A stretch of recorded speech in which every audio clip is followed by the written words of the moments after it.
يشاء ويضرب الله الأمثال للناس والله بكل شيء عليم। এটা সূরা নূর আয়াত নাম্বার 35। সূরা নূর আয়াত নাম্বার কত? 35 নাম্বার। তো আমরা যে নিয়ত, এখন সর্বপ্রথম আমাদের নিয়তটা শুদ্ধ করা দরকার, নাকি বলেন? তা আমরা যে আসছে এখানে, মা বোনেরা পর্দার আড়ালে তারাও আসছে, কি নিয়ত যদি এরকম হয় যে বক্তা সুন্দর করে আওয়াজ করবে, আমরা এটা খালি শুনবো। কি নিয়ত? কি বক্তা সুন্দর করে আওয়াজ করবে, আমরা কি করব? শুনবো। কিন্তু কোনো নিয়ত নাই। নিয়ত যদি না থাকে, আপনি মনে করেন জোহরের নামাজ পড়বে গেছেন, কোন নিয়ত করেন নাই, নামাজ পড়লেন, তাহলে জোহর পড়লেন না আসরের নামাজ পড়লেন না এশার নামাজ পড়লেন, এর একটা নিয়ত করা লাগবে না? নিয়ত প্রথমে কি করা লাগবে? শুদ্ধ করা লাগবে। তাই নিয়তের কথা বলি, নিয়তের কথা বলি। এটা বুখারী শরীফের সর্বপ্রথম হাদিস, ইন্নামাল আমালু বিন্নিয়াত। বুখারী শরীফের সর্বপ্রথম যে হাদিস, সেটার অর্থ হলো ইন্নামাল আমালু বিন্নিয়াত।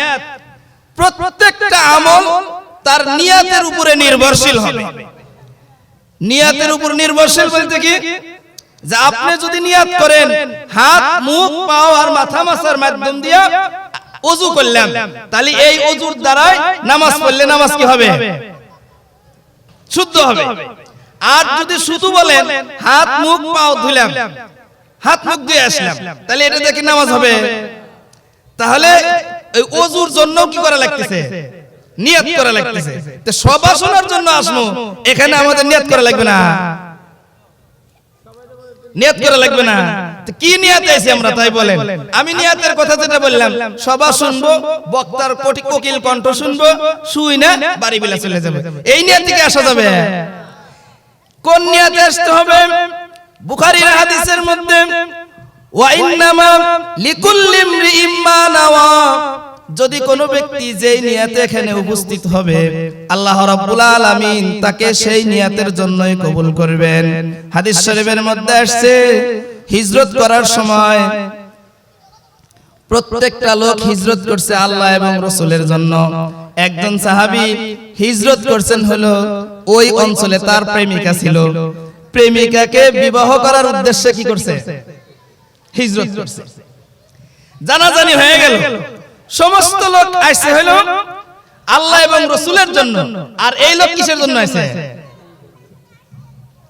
বিবাহ করার জন্য। বিবাহ করার জন্য যদি হিজরত করেন আপনি, তাহলে কি সওয়াব পাবেন? ওয়াজ যদি শোনার পরে বক্তার কোকিল কণ্ঠ শোনার জন্য আসছি, এই নিয়তে যদি আসি, তাহলে ওই ওয়াজ শোনার পরে কোনো কি হবে না। দেখেন মাইক, ইউটিউবার, সমস্ত লোকজন আল্লাহর 30 দিনও শুনে কিন্তু নামাজ পড়ে না। মাইক আল্লাহ প্রত্যেক দিনই ওয়াজ শুনতেছে বড় বড় বক্তার কাছ থেকে, কি করে না? সে মুসলমান না? তো সেই নামাজ পড়ে না কেন? এত ওয়াজ দিয়া তার কোনো লাভ হইতেছে না। কারণ কি? তার নিয়তি হলো খালি সে মাইক বাজাইবে, সেজন্য হেদায়েতের আলো কি হয় না? জ্বলে না। আর আমরা যারা এখানে উপস্থিত হইছি, হেদায়েতের নিয়তে আসতে হবে। কিসের নিয়তে? হেদায়েত কি? দাদা আর নাতি দুইজন গেছে ওয়াজ শোনার জন্য। কি শোনার জন্য? ওয়াজ শোনার জন্য গেছে। এই যে খাল আছে, এই খাল পার হয়ে ওয়াজ শোনার জন্য যাচ্ছে। যাওয়ার সময় আপনার হাঁটু পর্যন্ত পানি। যাওয়ার সময় দাদা কাঁচা দিয়ে কি করলো? পার হয়ে গেল। তো নাতি তো যাওয়ার সময় ওয়াজ শুনে নাই, সেও কাঁচা দিয়ে কি করছে? নদী পার হয়ে গেছে। আসার সময় বক্তা ওয়াজ করে দিছে, হাঁটুর কাপড় তুললে, কাঁচা দিলে গুনাহে কবিরা হবে, একটা কবিরা গুনাহ জাহান্নামে নিয়ে যাওয়ার জন্য যথেষ্ট। নাউজুবিল্লাহ বলে সবাই। তাই এই কথা বলে বললে আবার আসার সময় দাদা আবার কাঁচা দিয়ে দিছে। দাদা কি দিয়ে দিছে? কাঁচা দিয়ে দিছে। নাতি দাঁড়ায় আছে, কয় যে আইসস না, কয় না আমি তো যাবার পারতেছি না, কয় লুঙ্গি ভিজা যাবো, কয় গা, কয় আমি কত বছর ধরে ওয়াজ শুনতেছি, ওয়াজ কোনোদিন এই পার নিয়ে আসি নাই, আর তুই প্রথম দিন শুনাই এই পার ওয়াজ নিয়ে আসার চিন্তা চেতনা করতেছিস, কি করা যাবে? তাহলে দাদা 70 বছর ওয়াজ শুনেও হাঁটুর কাপড় ঢাকতে পারে নাই, কারণ তার নিয়ত কি নাই,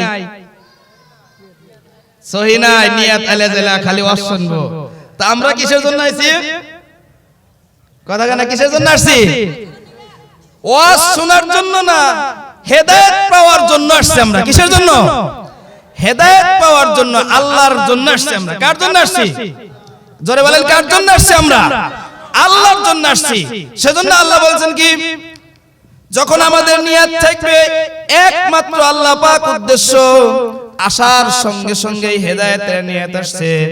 যে ব্যক্তি ইলম অর্জন করার জন্য রাস্তা দিয়ে বের হয়, আল্লাহ রাব্বুল আলামিন বেহেশতের রাস্তা তার জন্য সহজ করে দেন। সুবহানাল্লাহ। তাহলে আমরা যখন বাড়ির থেকে নিয়ত করে আসি হেদায়েতের উদ্দেশ্যে, ইলম শিক্ষা করার উদ্দেশ্যে যখন আসছি, তৎক্ষণাৎ আমাদের প্রত্যেকটা কদমে আল্লাহ রাব্বুল আলামিন 700 করে নেকি এবং 700 করে গুনাহ মাফ করে দিয়েছেন। সুবহানাল্লাহ। আর যদি মনে মনে নিয়ত থাকে যে খালি সুন্দর সুন্দর ওয়াজ শুনবো, নারায়ে তাকবীর, আল্লাহু আকবার বলবো, এগুলো দিয়ে আর কোনো কি হবে না, হেদায়েত হবে না। ইয়াহদিল্লাহু লিনুরিহি মান ইয়াশা,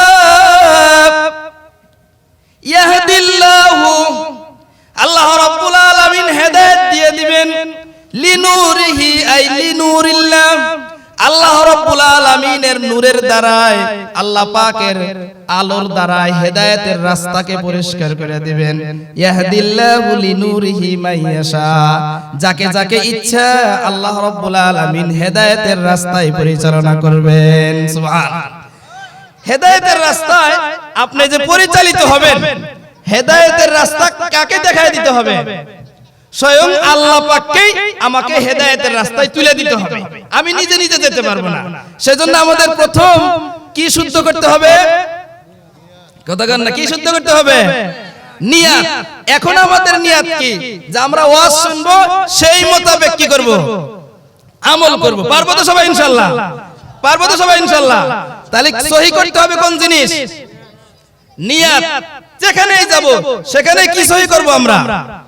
তাহলে এখন যে আমরা আসছি, কার উদ্দেশ্যে আসছি? হেদায়েত পাওয়ার উদ্দেশ্যে। কিসের হেদায়েত পাওয়ার উদ্দেশ্যে? ইসলামের রাস্তায় হেদায়েত পাওয়ার উদ্দেশ্যে। কিসের রাস্তায়? ইসলামের রাস্তায়, ইসলামের পথে অটল থাকার জন্য আমরা কি করব? নিয়ত করে আসছি, তাই না? কিসের উদ্দেশ্যে আসছি? সেজন্য একটু বলি নারায়ে তাকবীর। এই নিয়ত কিসের জন্য? এলায়ে কালিমাতুল্লাহর জন্য। আমি যতদিন থাকবো ততদিন পর্যন্ত আল্লাহর দ্বীনের উপরে অটল থাকবো কিনা ইনশাআল্লাহ? সবাই থাকবো ইনশাআল্লাহ। ইসলামের উপরে অটল থাকার চেতনা নিয়ে, ইসলামের উপরে অটল থাকার চেতনা নিয়ে আমরা এখানে কি হইছি? উপস্থিত হইছি, যাতে আল্লাহ পাক হেদায়েতের রাস্তা আমাদের জন্য কি করেন? খুলে দেন। তিনি বলছেন ইয়াহদিল্লাহু লিনুরিহি মাইয়াশা, প্রত্যেকটা ব্যক্তিকে আল্লাহ পাক এই হেদায়েতের নূর দিয়ে কি করছেন? বের করছেন। এই হেদায়েতের এই নিয়ত যখন আমাদের শুদ্ধ হবে, তখন আমরা সামনে চলতে পারবো, তাই না? সেজন্য কিসের নিয়তে এসেছি আমরা? আল্লাহ এবং তার রাসূলকে রাজি খুশি করার নিয়তে আমরা কি করছি? এখানে উপস্থিত হয়েছি, তাই না? কাকে রাজি খুশি করার উদ্দেশ্যে? আল্লাহ এবং তার রাসূলকে রাজি খুশি করার জন্য। সুতরাং যতদিন আমরা মুসলমান হিসেবে থাকব, আমাদের প্রত্যেকটা কথা এবং কাজ কার জন্য হবে? কার জন্য? জোরে বলি, কার জন্য হবে? আল্লাহ পাকের জন্য। আল্লাহ ছাড়া অন্য কোন বিষয়ে আমাদের কোনো ইচ্ছা এবং কল্পনা থাকতে পারে না। সেজন্য পৃথিবীতে আমাদেরকে যেরকম এই জামা কাপড় কিসের জন্য গায়ে দিছি আমরা? ধুলা, বালু, শীত ইত্যাদি থেকে মুক্ত করার জন্য, তাই না? এই শরীরে কুকুর, ছাগল, বিড়ালকে আল্লাহ পাক পশম দিয়ে দিয়েছেন, যে পশম দিয়ে যেন তারা শীত নিবারণ করতে পারে এবং ধুলা বালু থেকে মুক্ত থাকতে পারে। আর আমরা মানুষ নতুন নতুন জামার মাধ্যম দিয়ে আমাদের কি করি?